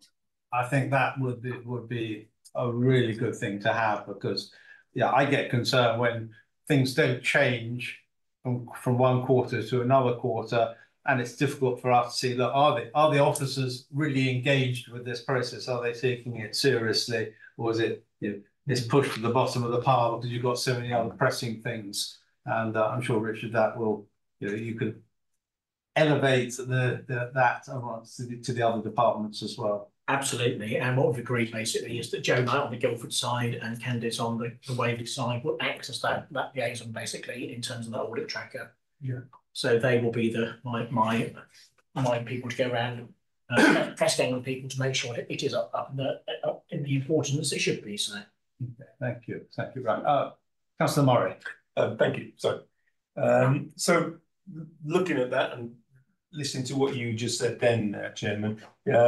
So you've got the procurement is the big one in red. I can see that one. Lots of not worrying, but they are quite important things about big spending and monies and contracts with people to provide services for the council. So you'd want to make sure you had really strong controls in place. And obviously the internal auditors highlighted some weaknesses in the processes, which is great. And you're obviously working through them, and I've seen it says actions. You're right that there's 2 which were supposed to be due by the 31st of October, but that's now passed, and what I understand that this is set for September, so I wasn't 100% sure what she meant by that. But then the next one is in a week's time, which is 30th of November. If we're going to do this, it would be ideal if these due dates were a week before the audit and risk committee, so that when the Audit and Risk Committee sit, they can get an update in right time about what's done. If that is not realistic, then the next Audit and Risk Committee, I would think it should follow the Audit and Risk Committee's meetings, if that's possible. then you would be able to sit here and there's not another, we're waiting for another quarter between the next update, if that's a possibility. I don't know whether that used to be like that at Waverley, and Iona's inferring that that's the reason why the action plan's not working correctly. So that was my question. So I was going to say, if I can come in there. So in terms of the process for action tracking, that hasn't affected the information that comes to you. That's just a separate kind of liaison matter in who's doing what when. In terms of, and I can see exactly what you mean about the timing, but there is quite a considerable lead-in time for papers for audit committees or any other committees. So I have to work backwards and go and work out when I need to have the report ready, which then determines up to what point in time I go to for my progress report. So, for example, for this one, I needed to go through because it has to be approved and signed off by CLT before it goes forward to committee. So for this report to come to this committee, I had to go to CLT at the middle. I'll have papers ready for the middle of October, which means I can only take my report up to the end of September. So I don't know if I'm hearing Councillor Murray's point. If you're not able, because you haven't finished the report, be able to change that, I think it would be helpful to have from the officers at least some verbal update on the reports that are either overdue now or about to be overdue.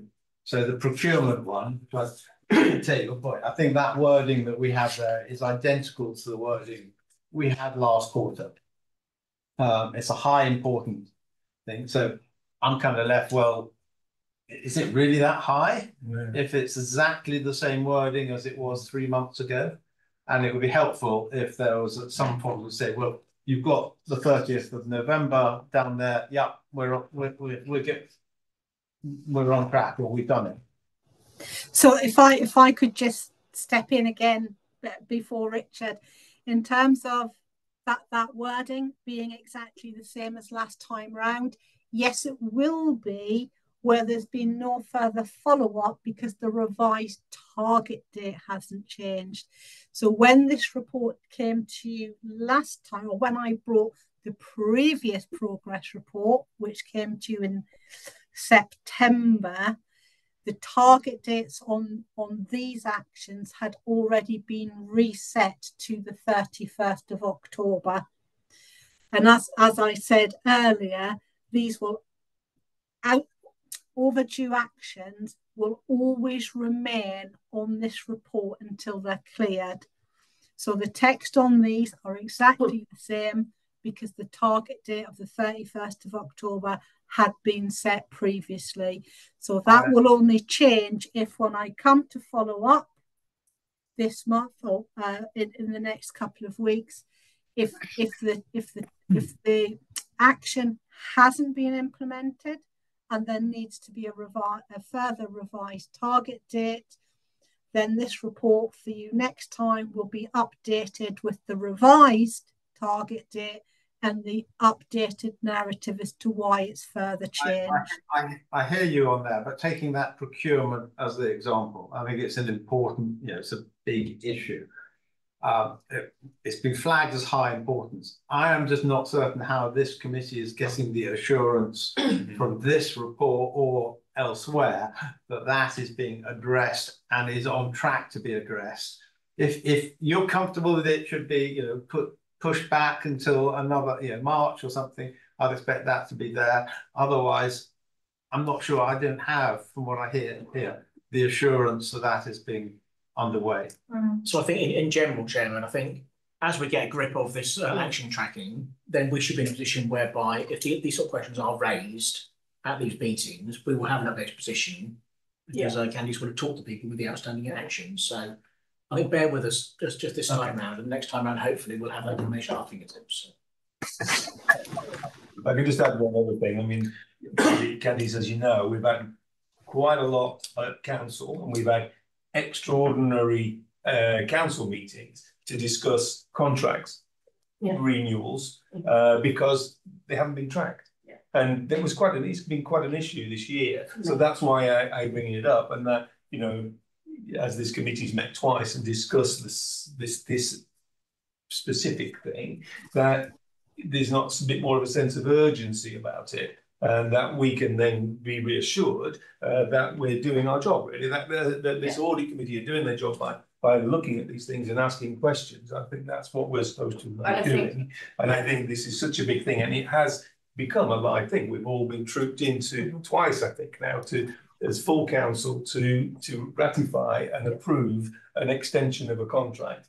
And, you know, I'm not blaming anybody, but is there work going on to fix these issues? I think that, and that's why it's an important one which I flagged up. And there is a lot of work going on to fix these. I think obviously what the problem is with, not with this report, not a problem with your report owner, but the problem of what you're not getting is someone here saying, and that's what we want going forward, is for me to say, here's your revised due date, notice that, you know, 31st of October, actually, here's the progress we've made.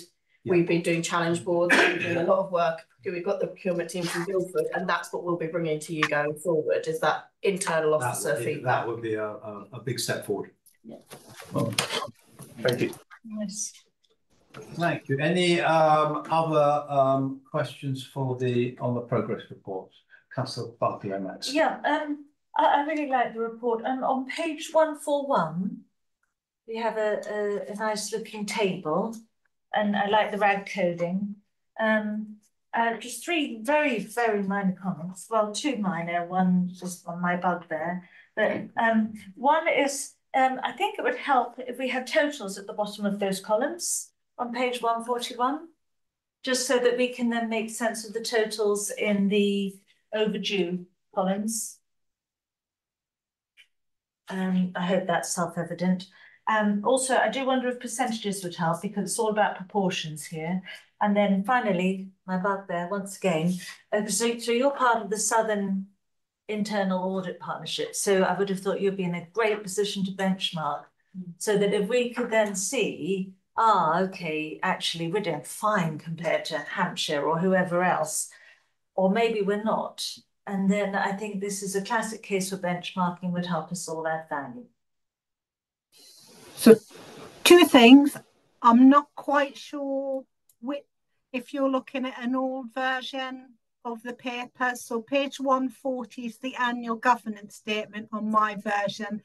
Are you I think it's page 139. Right, that's fine. It's probably a different numbering one. Yeah. So can you just take me back on that? Yeah. What there is a total there. So sorry, on the so analysis of live audit reviews. Yeah. Okay, so if we look at the bottom of the columns, let's say total management actions not yet due completed, those columns there. Right. I think that would help us all. It would help us all, because, you know, you look at, 14 under column N, right. Then, we have to tot all of those up to understand the scale of that. And then I do wonder if it would help to have like a second overdue column, which is proportion, percentage. Just help. I like numbers. So. Okay. Iona, if you can take away and think about whether there is an effective way of benchmarking, I think that would be useful.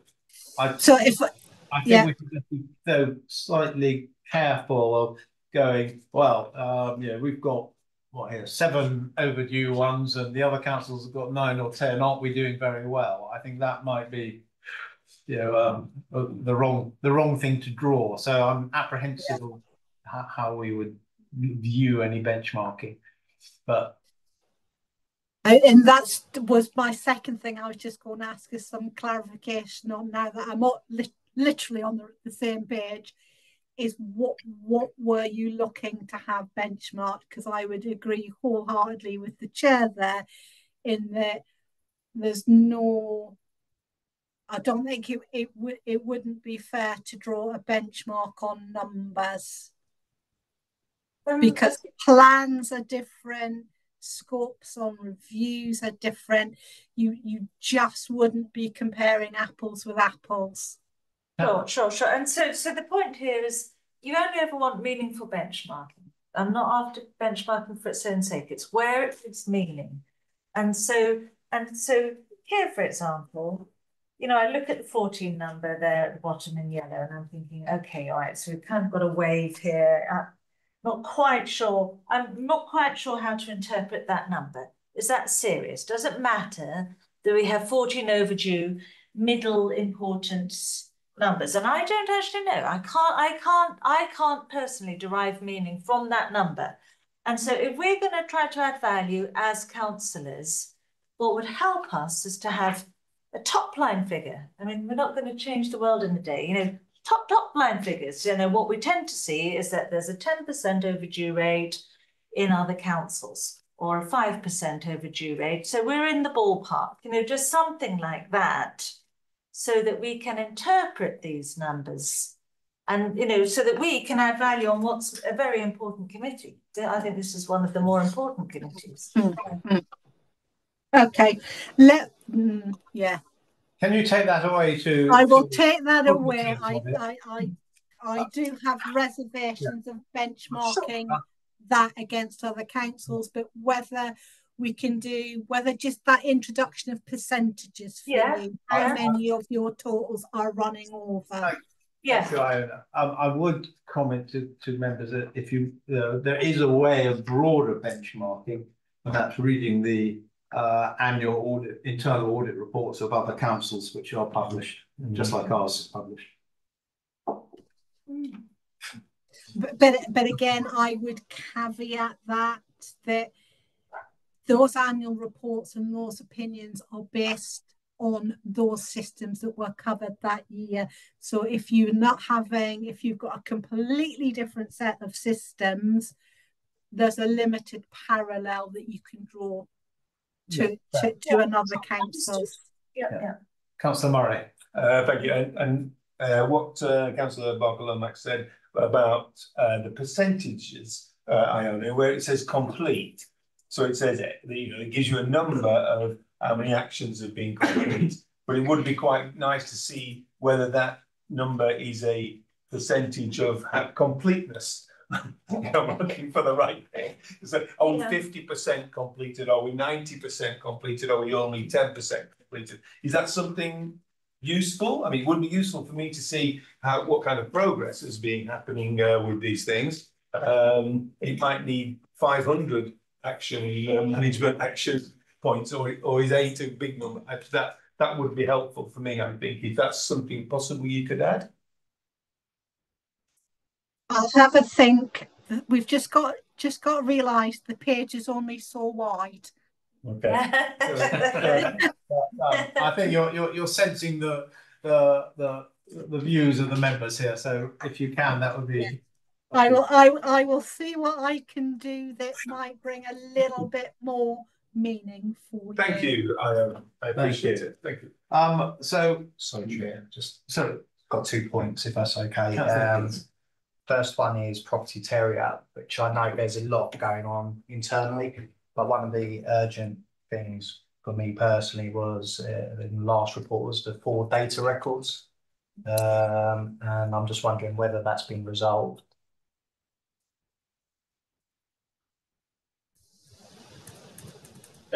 What's that? The poor data records, is that? 4 data records, which we should be holding, or had gone over a particular time limit in accordance with our policy.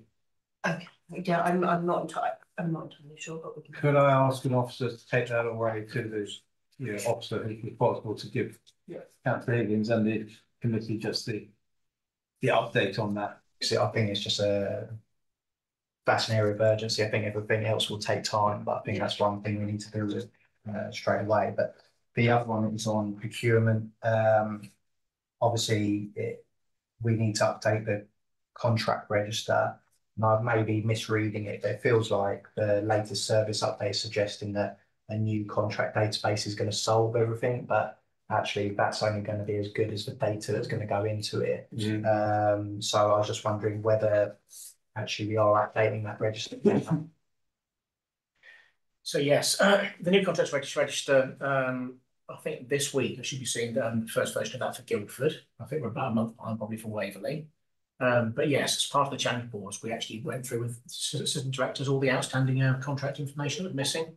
Right. So we've actually trying to go through all those at the moment and update them. So I absolutely completely agree with you. The information there is only as good as the information in there, basically. So reporting on rubbish will be a waste of time. So we're on a mission.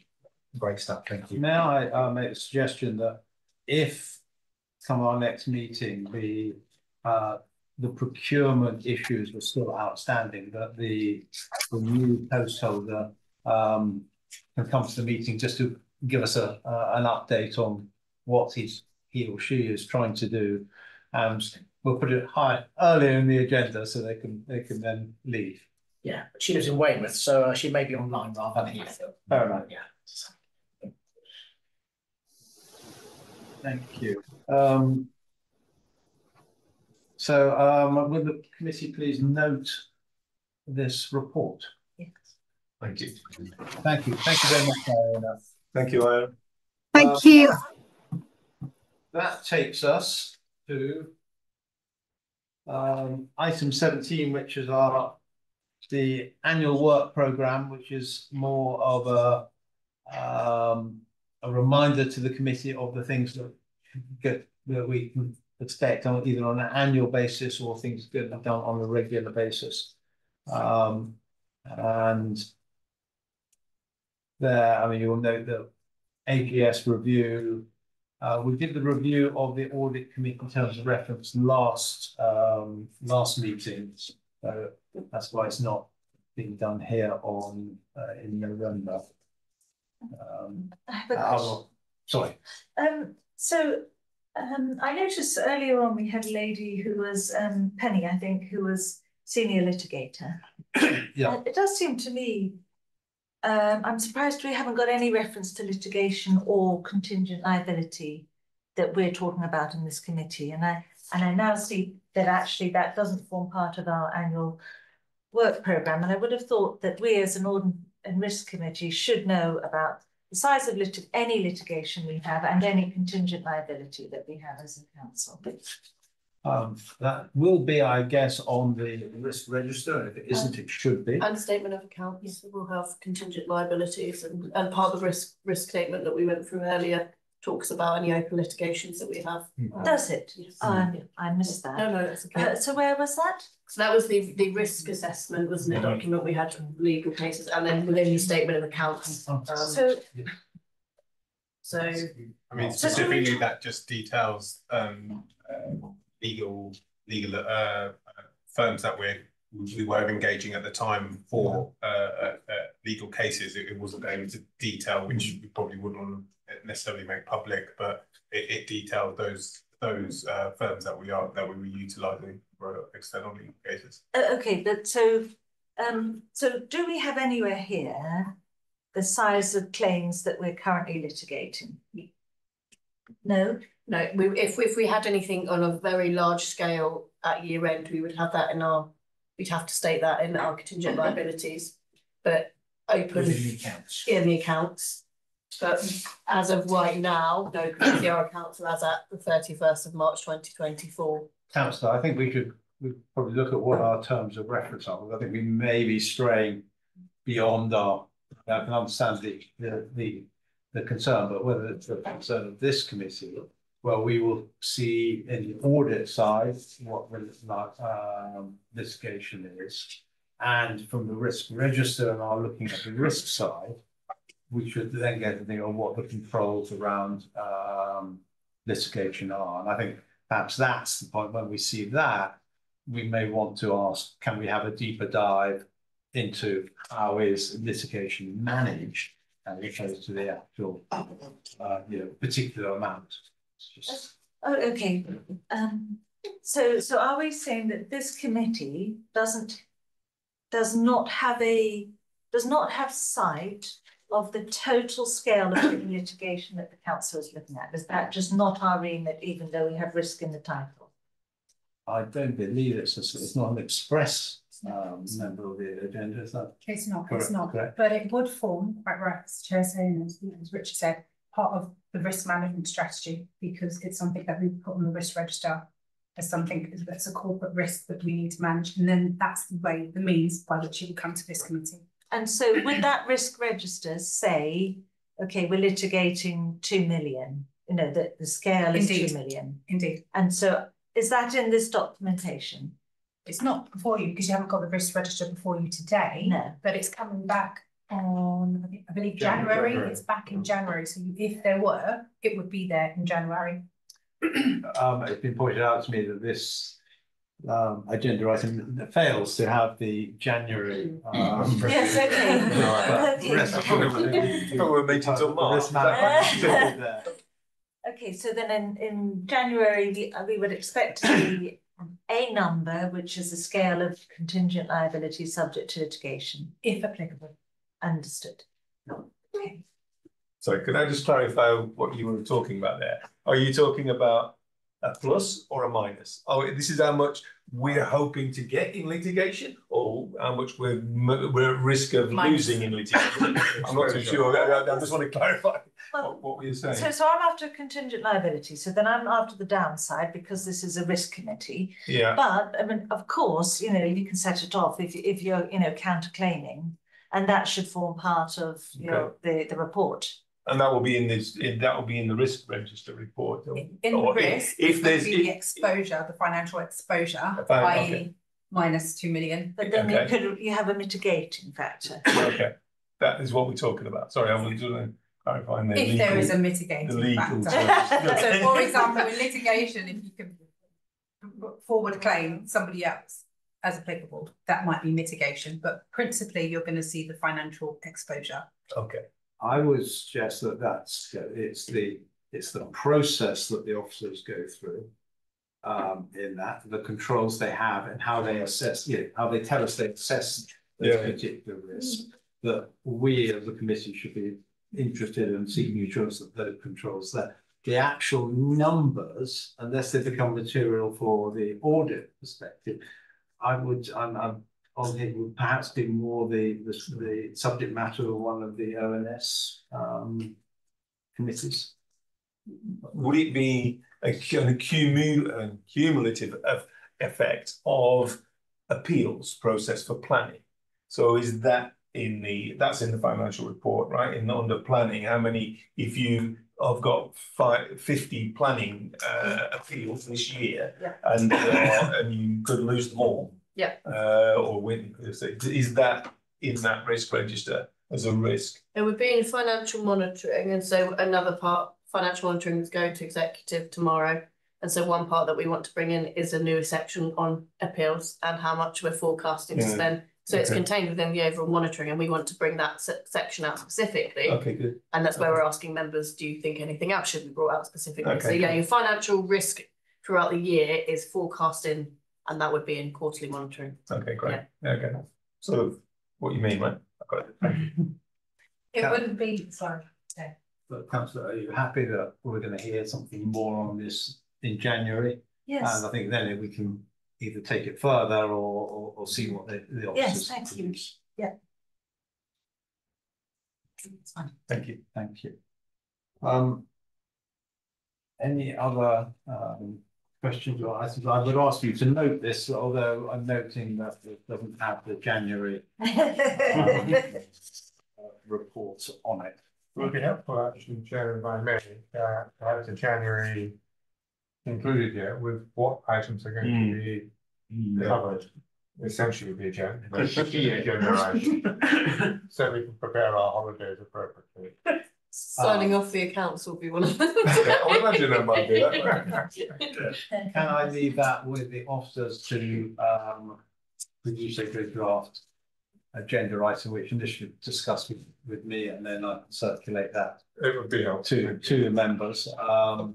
Because we've obviously heard a number of things today that we'll want to have specifics on, as well as the standard internal audit reports and so forth. That's Did you have a date in mind? Is there not? 27th January, I believe. Yeah. I think it's 25th, yeah. Okay, 25th. Yeah. So any other items or matters that members of the committee would like to raise? Hearing none, at 9:10, I'd like to thank the committee for their attention. So we overran a little bit, but I think it was very meaningful discussions. Thank you. Thank you very much, officers. Thank you for all those on the. Yes, fun. Thank you. Thank you. Yeah. I'm doing